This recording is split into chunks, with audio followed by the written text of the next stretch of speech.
Hello guys and welcome back to another Doctor Who figure review. Today we're going to be reviewing the 14th Doctor and the Meep.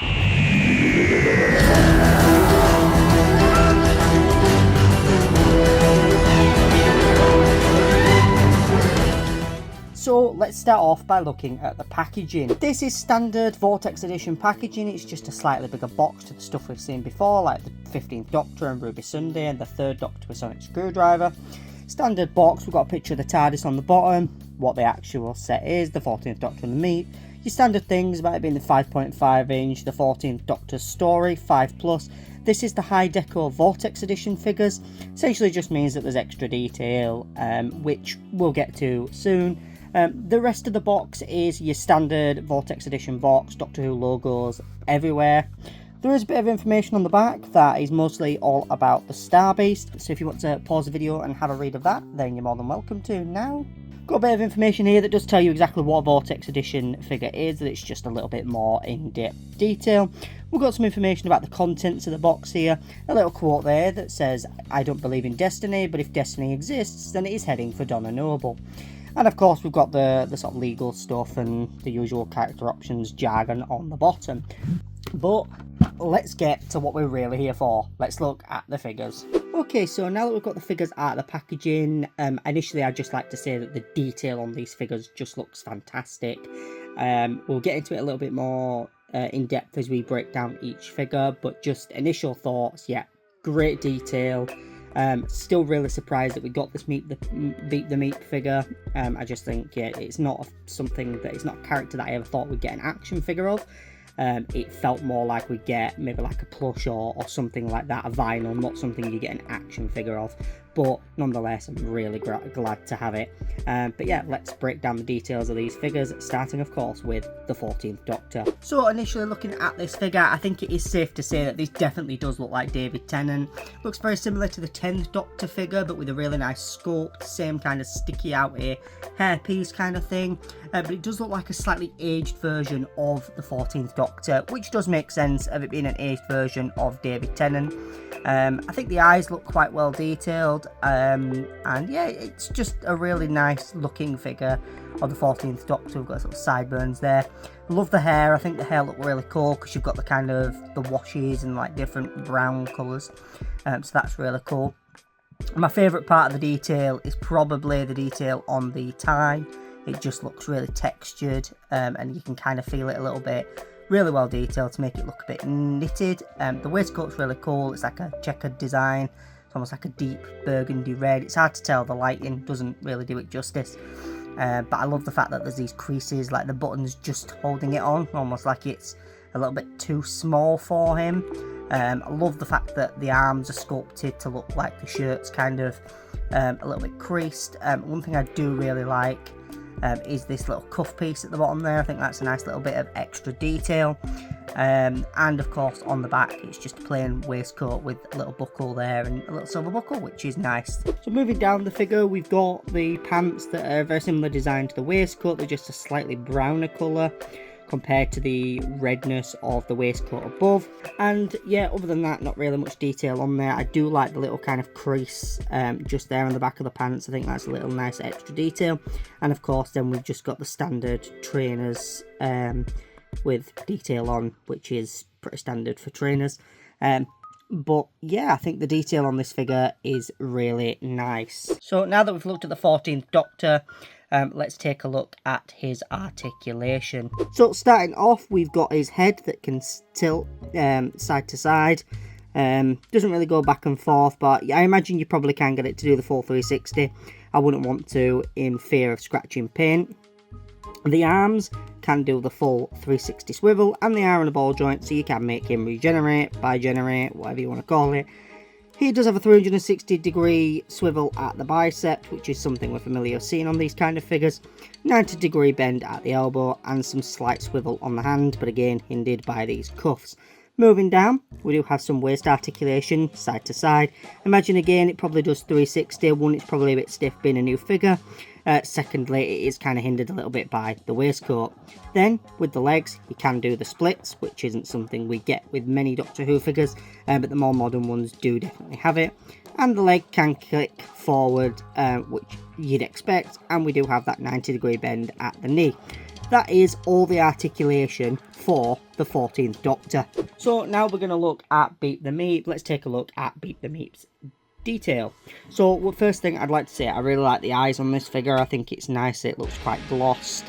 Does genuinely look like actual eyes. I almost do want to poke it like Donna did. I like the fact that the fur does make it look really fluffy. The ears are a bit flexible there, which is quite cool.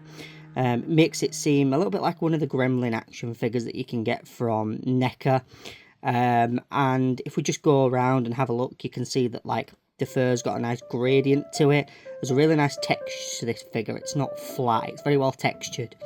If we take a little bit of a further look at this figure's hands, you can see that he's obviously got kind of like, the Meep's got like sort of like reddish bits on its hands there, and of course then this one's got the bandage on from its injury.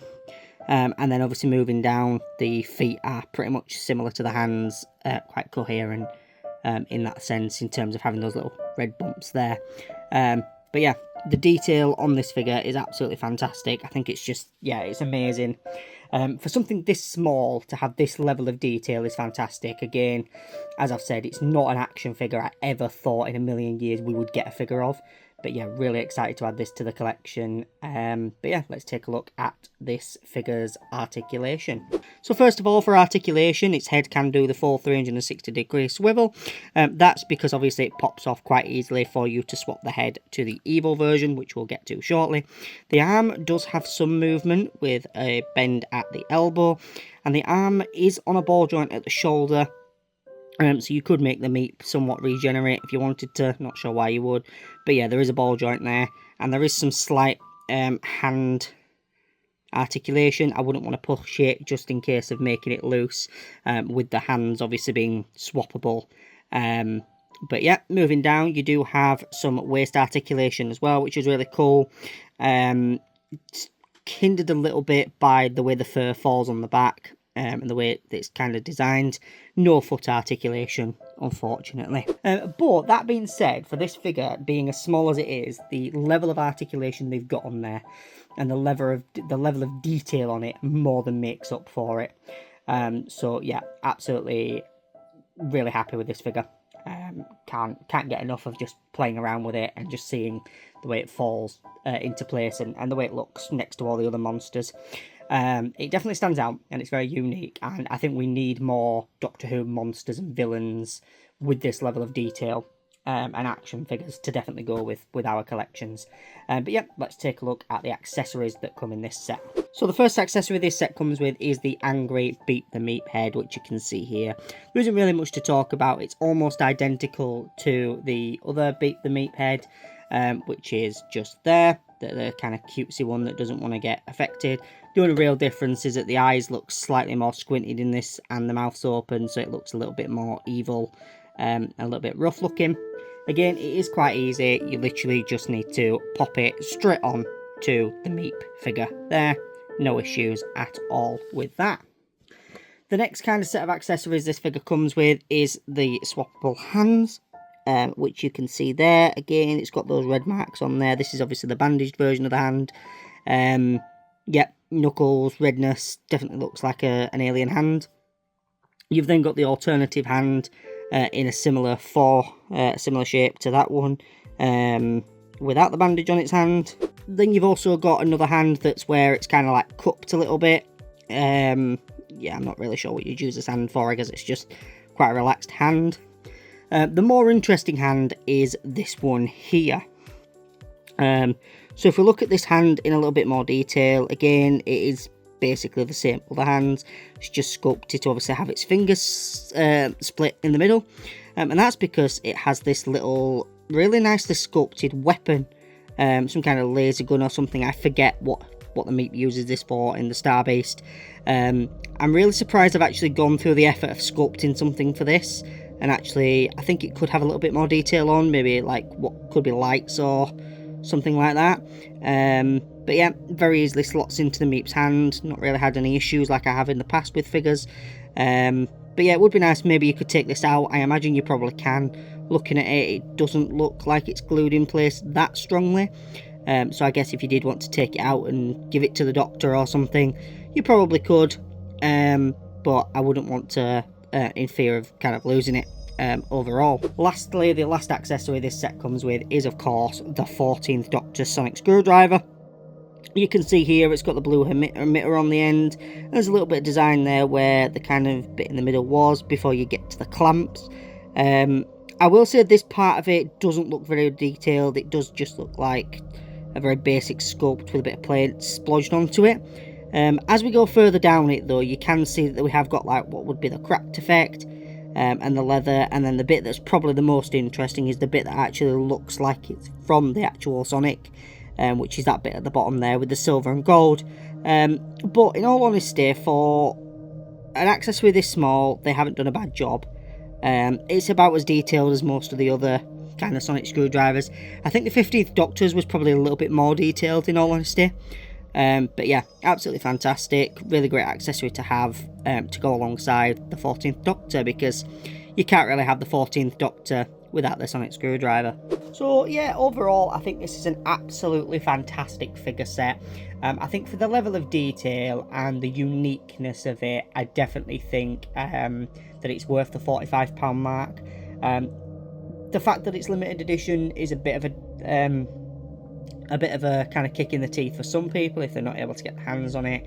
I would recommend though, if you are a Doctor Who action figure collector, this would be something to get your hands on, because the Beep the Meep, this is probably the one and only time we'll ever see anything of Beep the Meep.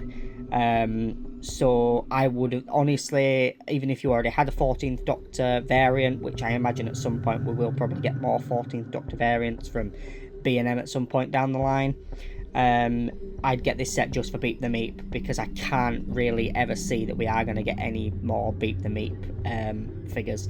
And I'm really glad that you get this level of accessories with this set. Overall, I'd give this figure set an 8.5 out of 10, just for the level of detail and the articulation, and just the amount of accessories and swappable features you get.